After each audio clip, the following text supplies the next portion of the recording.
Dwarka expressway 11 मार्च 2024 आज इस रास्ते का इनॉग्रेशन है।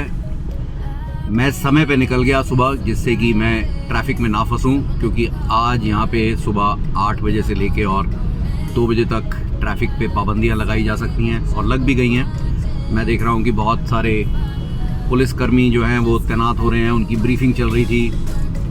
आज इस रास्ते का, जो कि द्वारका को NH8 और उसके आगे बहुत सारे कनेक्शंस ये रास्ता बनाएगा, अब इसका इनॉग्रेशन आज प्रधानमंत्री के द्वारा कर दिया जाएगा। कंप्लीट अभी ये नहीं हुआ है, ये मई तक पूरा खुलेगा जैसी कि उम्मीद है, पर आज इनॉग्रेशन आज है।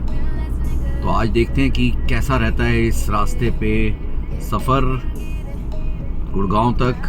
अभी तक तो ट्रैफिक इजी मिला। अंडरपास का एक छोटा सा पार्ट जो है वो अभी भी बंद है, तो अगर वो भी खुल जाता तो आज छोटा सा जो जाम लगा वो नहीं लगता। पर देखते हैं आगे आगे इस रास्ते के ऊपर काफ़ी जो काम हुआ है उसका एडवांटेज मिलेगा ज़रूर। गुड़गांव जाने के लिए काफ़ी समय बचता है, क्योंकि ये रोड काफ़ी बड़ी है और इसके ऊपर काफ़ी ज़्यादा वाहनों को हैंडल करने की कैपेबिलिटी है। चलता रहता है ये रास्ता। बस अभी यहाँ पे अगर थोड़े से जो दो ट्रैफिक लाइट्स हैं, अगर वो आ जाएंगी तो उससे ये रास्ता जो है और भी सुगम और आसान हो जाएगा। तो चलिए आज हमारे साथ आप ड्राइव कीजिए इस रास्ते के ऊपर। इसी के बगल में बाईं तरफ एयरपोर्ट है और दाहिनी तरफ जो है वो गुड़गांव और उसकी कापासेड़ा, पुष्पांजलि, ये वाली एनक्लेव्स हैं, फार्म हाउसेस।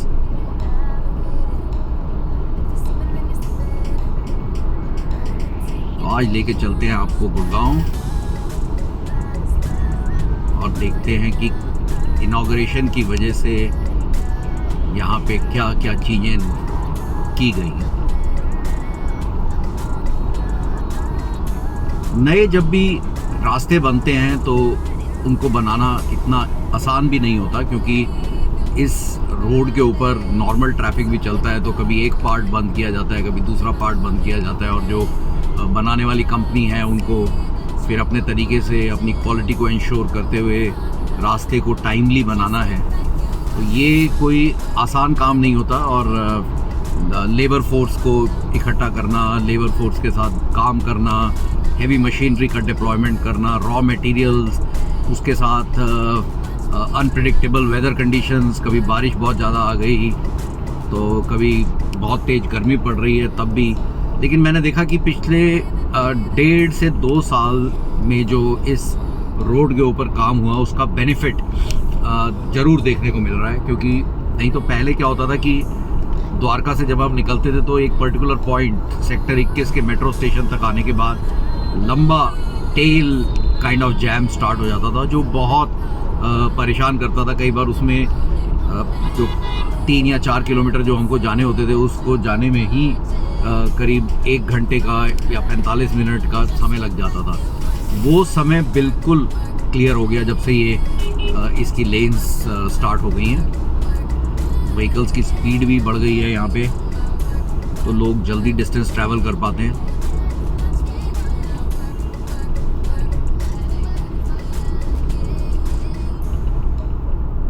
अब इस रोड की सिर्फ जो मेंटेनेंस है वो बहुत इम्पॉर्टेंट है।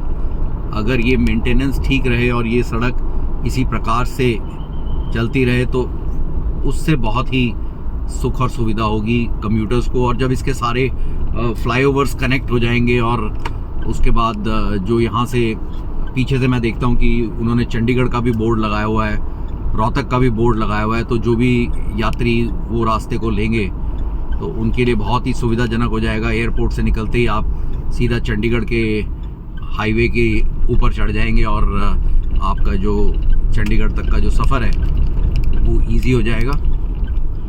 काफ़ी सारी नई गाड़ियां खड़ी हुई थी सड़क के ऊपर, शायद ये इनॉग्रेशन रन में पार्टिसिपेट करेंगी।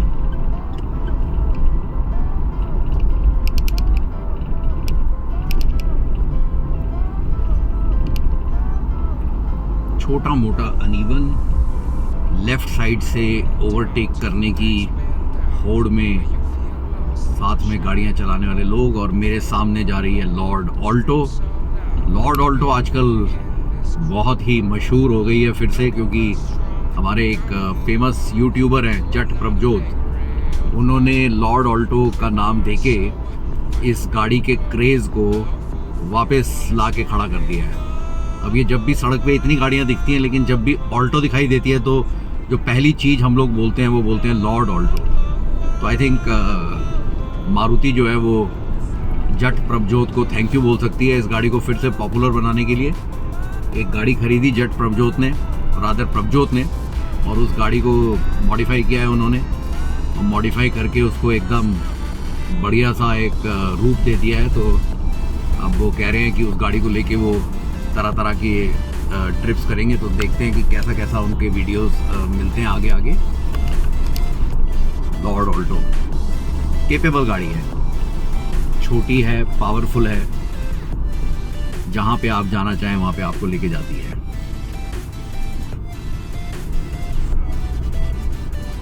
और बहुत से लोग ये भी सोचते होंगे कि गाड़ी चलाते हुए मैं रिकॉर्ड कर रहा हूँ, लेकिन मेरे हाथ दोनों मेरे स्टीयरिंग के ऊपर हैं। ये मेरा डैश कैम और मोबाइल कैम जो मेरे स्क्रीन में फिक्स्ड है, उससे मेरा कोई टच नहीं है। उसके ऊपर ये रिकॉर्डिंग हो रही है, तो सेफ्टी सेव्स।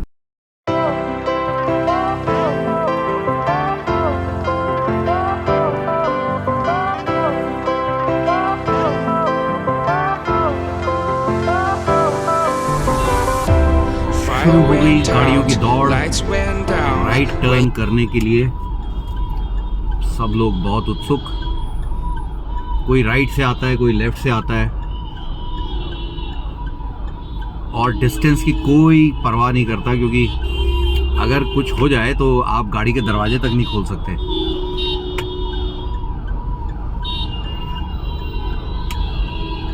इस टर्निंग का गोल्डन रूल है कि बस अपना एक डायरेक्शन पकड़िए और चलते रहिए, और बीच बीच में थोड़ा हाथ जोड़ के लोगों से रिक्वेस्ट करते रहो कि भाई आप अगर 2 सेकंड रुक जाओगे तो मैं अपनी गाड़ी निकाल लूँगा। और पीछे एक एम्बुलेंस जो रास्ता मांग रही है, लेकिन इस समय पे उसको रास्ता कोई देने के लिए तैयार नहीं है।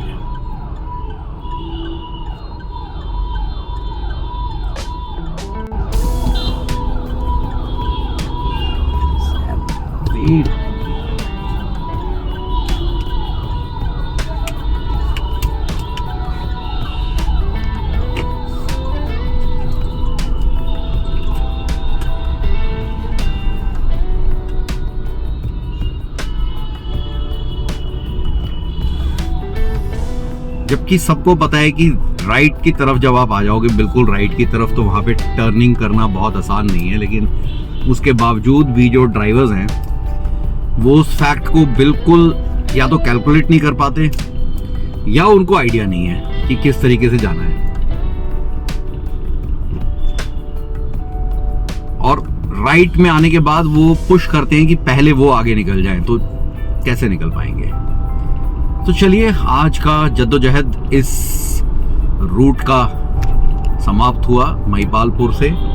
अब एक सीधा रन है गुड़गांव तक के लिए, उसके ऊपर जितना ट्रैफिक का वॉल्यूम मिलना है वो मिलना ही है। ऑलरेडी मेरे को लोगों के क्वेश्चन आ रहे हैं, NH8 खुला है क्या, आज NH8 पे कैसा रहेगा। तो देखिए, आपको सामने दिखाते हैं NH8 पे इस समय कैसा रहेगा। सुबह के बज चुके हैं 8:43, 8:43, और जो ट्रैफिक का वॉल्यूम है NH8 के ऊपर, उसको अब आप देख सकते हैं। पूरा हाईवे जो है इस समय भरा हुआ धीरे धीरे चल रहा है, चलता ही रहे, जिससे कि हम आगे निकल जाएं अपने रास्ते पर।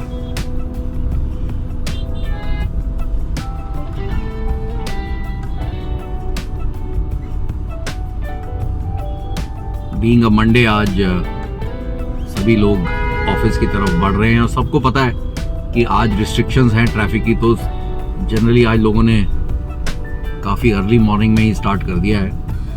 पर वैसे इस रास्ते पर इस समय पर इतना ट्रैफिक तो मिलता ही है।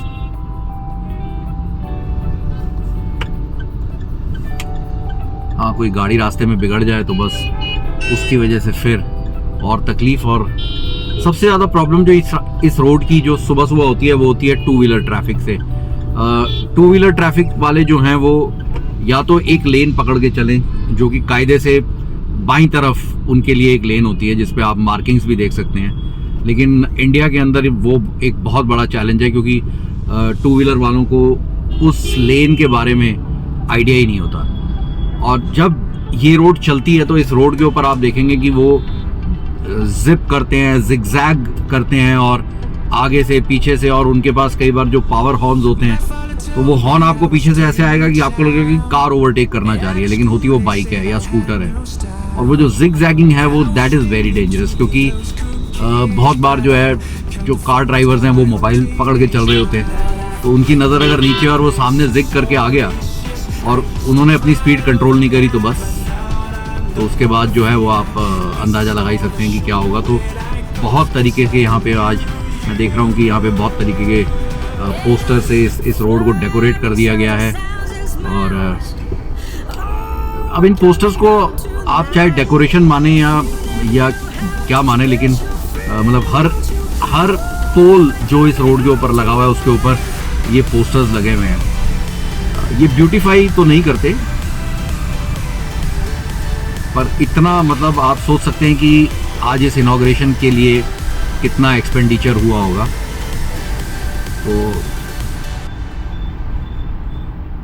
और जब शाम को ये मामला ख़त्म हो जाएगा तो भी ये बहुत सारे पोस्टर जो हैं ये नीचे गिरा दिए जाएंगे, डैमेज कंडीशन में होंगे।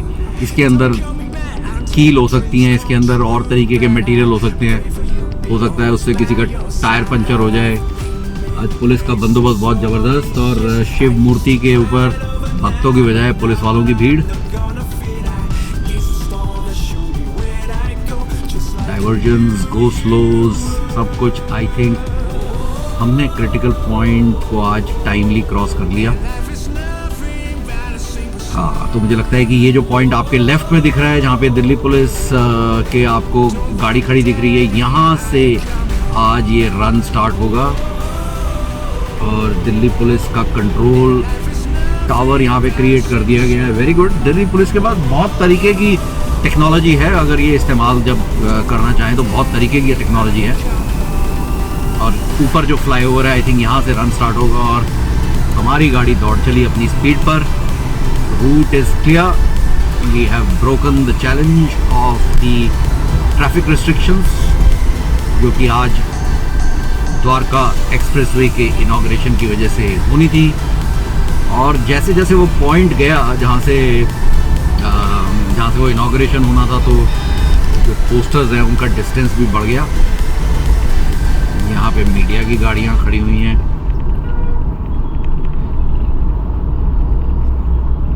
आज तो पूरा दिन टीवी के ऊपर आप लोगों को द्वारका एक्सप्रेसवे के लोकार्पण की तस्वीरें और उनके वीडियोस आपको दिखाई देंगे, पर आप एक्सप्रेसवे को पूरे तरीके से शायद मई के महीने से ही इस्तेमाल कर पाएंगे, नॉट इमीडिएटली।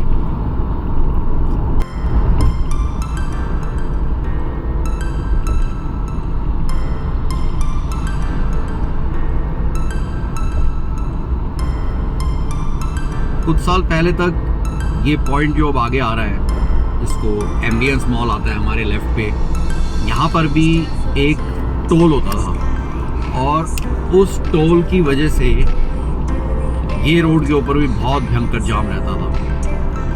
तो अभी बहुत खुशी की बात है कि उस टोल को हटा लिया गया, वरना उसके कारण गुड़गांव जाना used to be a different game.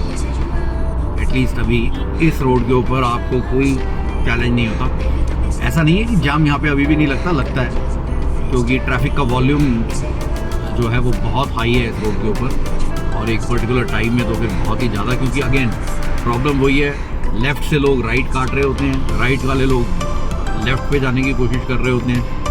तो वो लेन की जो प्लानिंग वाली ड्राइव है वो उसकी सेंस थोड़ी कम है, तो उसकी वजह से वो बहुत बड़ा प्रॉब्लम होता है। आदमी दूसरी लेन में आ जाता है और फिर उसको जब वो पॉइंट आता है जहाँ से उसको बाहर निकलना है तो वो उसके वहाँ से निकलने की कोशिश करता है।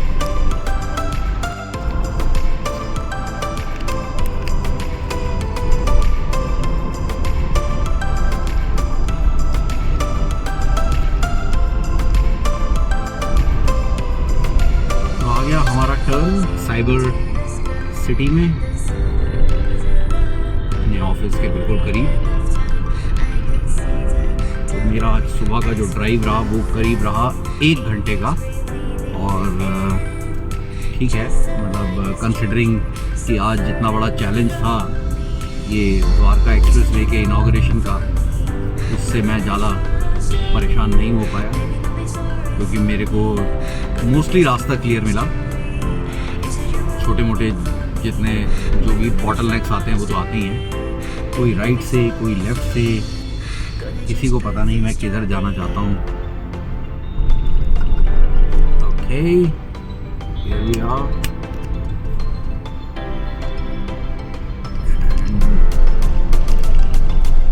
Bumps of the road, camera भी बम्प कर रहा होगा क्योंकि आज ये रिकॉर्डिंग जो है वो मैं एक OnePlus 6 मोबाइल से कर रहा हूँ। तो OnePlus 6 में देखेंगे कि कितने अच्छे कंट्रोल्स दिए हैं कि जो बम्प्स हैं वो कैमरा कैप्चर करता है या उनको न्यूट्रलाइज कर देता है। Let's see.